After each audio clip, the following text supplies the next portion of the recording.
नमस्कार. आपल्या मुलासाठी एक योग्य शाळा निवडणं हा खरं तर प्रत्येक पालकाच्या आयुष्यातला एक मोठा आणि महत्त्वाचा निर्णय असतो, नाही का? तर आज आपण याच जरा गुंतागुंतीच्या विषयाला अगदी सोपं करून समजून घेणार आहोत. माझ्या मुलासाठी सर्वोत्तम शाळा कोणती? हा प्रश्न आपल्यापैकी जवळजवळ सगळ्याच पालकांच्या मनात कधी ना कधी येतोच. आणि त्यामुळे थोडी चिंता वाटणं अगदी स्वाभाविक आहे. पण अजिबात काळजी करू नका. कारण जर आपल्याकडे योग्य माहिती असेल आणि आपण विचारपूर्वक एक आराखडा तयार केला ना, तर हा निर्णय खूपच सोपा होऊ शकतो.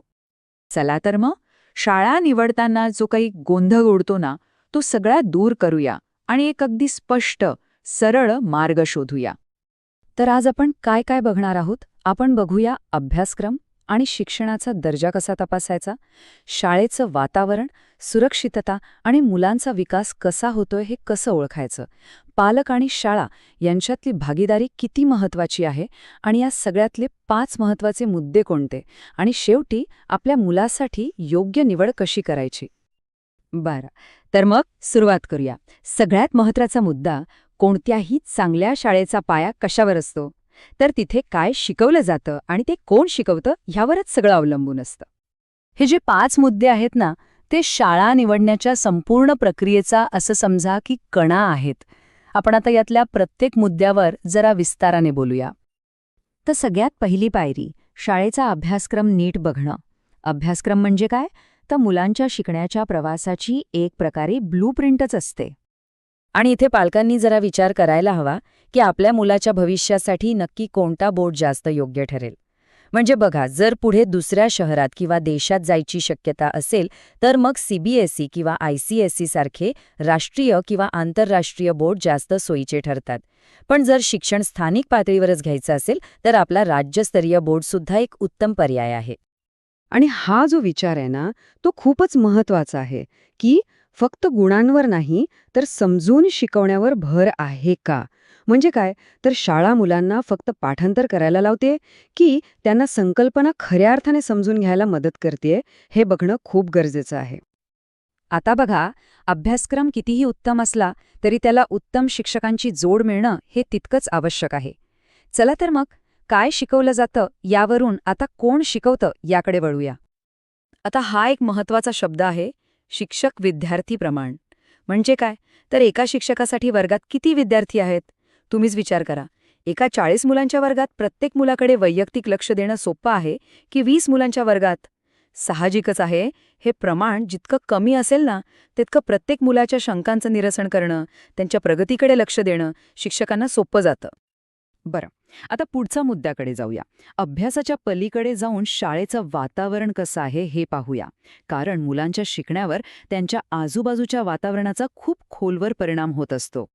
शाळेतलं एक सकारात्मक, शिस्तबद्ध आणि सगळ्यात महत्त्वाचं सुरक्षित वातावरण हे मुलांच्या मानसिक आणि भावनिक आरोग्यासाठी इतकं महत्त्वाचं आहे ना, जितका त्यांचा अभ्यास. आणि यात तर अजिबातच कोणतीही तडजोड चालणार नाही. म्हणूनच जेव्हा शाळेला प्रत्यक्ष भेट द्याल तेव्हा या गोष्टी आवर्जून तपासा. तिथे सीसीटीव्ही कॅमेरे आहेत का? ते मुलांच्या सुरक्षेची खात्री देतात.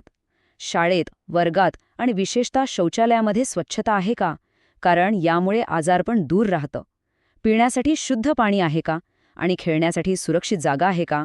या सगळ्या मूलभूत गरजा आहेत ज्यांचा मुलांच्या आरोग्यावर थेट परिणाम होतो. कारण शिक्षण म्हणजे फक्त पुस्तकी ज्ञान नाहीये.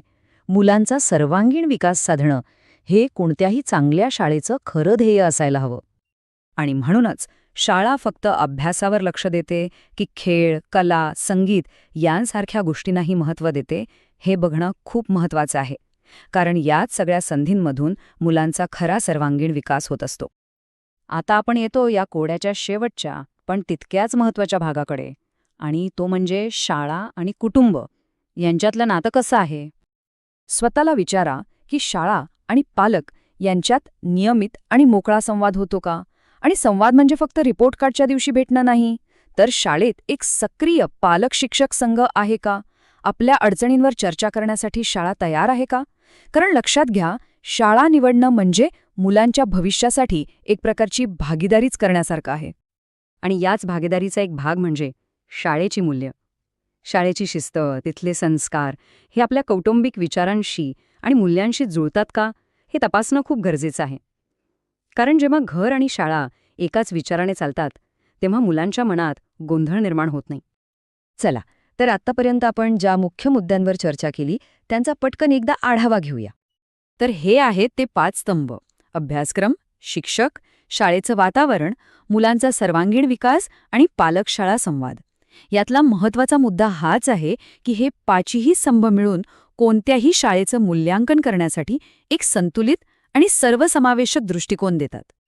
आता या सगळ्या मुद्द्यांना एकत्र आणून पालकांसाठी एक अंतिम आणि महत्त्वाचा संदेश काय आहे ते पाहूया.